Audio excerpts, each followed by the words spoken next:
Everyone, myself Dr. Martina. I am a physiotherapist.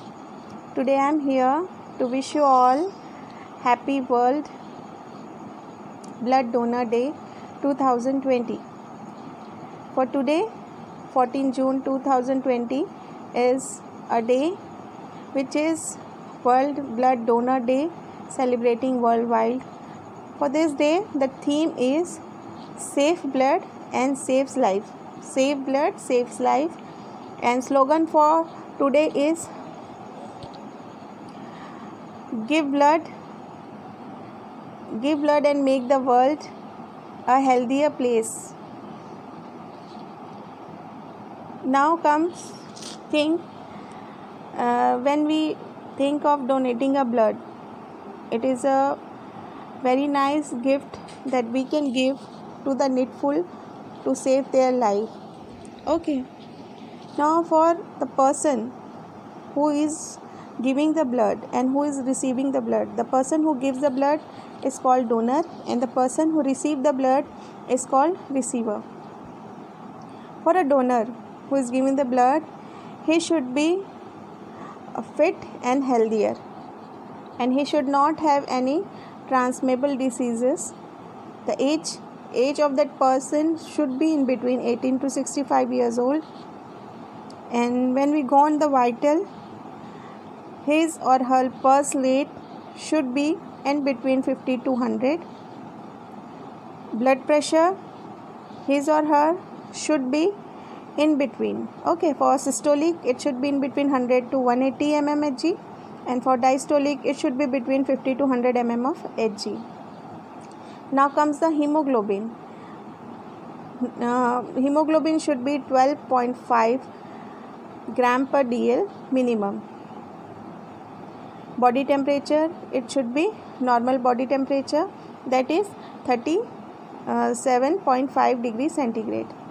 Duration, for blood donation, if person is giving for the first time and after that when he think or giving again, he should maintain a 3 months gap in between to again donate the blood. So when we donate the blood, what things changes in our body? When we go and give the blood, what all things changes inside our body? So when we give the blood, there is a loss of RBCs. Okay, our blood get lost from that area. Due to this loss, and information to bone marrow goes due to overall lack of oxygen. To fulfill this overall lack of oxygen, information goes to bone marrow, and bone marrow send information to the stem cells to prepare more and more blood cells, RBC, WBC and the platelets. With this process of replacement, it takes few hours to get replaced, and the normal, again the person become normal. Due to this loss, what happened with the short-term loss? Some people feel fatigue, nausea and headache. This is for short term. If some person after giving the blood give feeling fatigue or headache or a nausea type of feeling, it is just because first fluid intake in our body is decreased, second is the iron content in our body is decreased, and due to hemoglobin which is carrying oxygen. Now for a person, if he or she is feeling this type of symptoms, we can suggest that prior to donation, he or she should take complete fluid intake, and a proper and a healthier iron supplement should be taken so that to prevent this problem. This is just short term effect, and after that we come to the long term effect. Long term effect of the blood donation. See, blood donation does not have any disadvantage. It overall effect is good, or its impact is really very good inside our body, because short term effect and long term effect will definitely for long term things. When we give blood, what happens first and the foremost thing is that our blood get replaced with the new cells, and these new cells add life inside our body. Second is that the viscosity. the viscosity of our blood flow decreases, the resistance of their flow decreases, so we are in a less chance of getting heart problem. Okay. Second is that due to excess of iron which is get stored inside our body, this excess of iron which already are inside our body in a stored manner, it affect heart, kidney and liver. So after donating, what happened? This iron get removed from our body, thus the chance of getting heart problem, kidney problem and liver problem is reduced. Third thing is that it removes the bad cholesterol from the blood. When the bad cholesterol goes back, chances of heart problem, stroke, these are also decreased. Fourth is that with the production of new RBCs, new blood cells, our body start working much more healthier manner and in a proper manner. We reduce calories also by donating blood.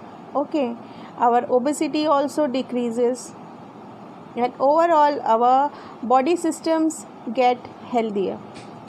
So don't think that after donating a blood we'll have some disease or we'll get weakness or something, because this does not add anything on it. It just add a good effect on our body.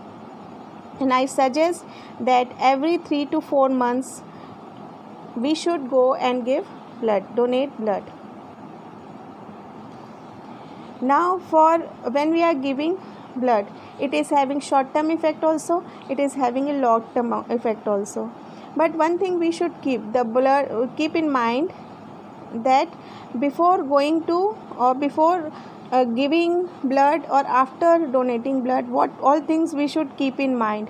First and foremost is that for donor, he should have a proper fluid intake.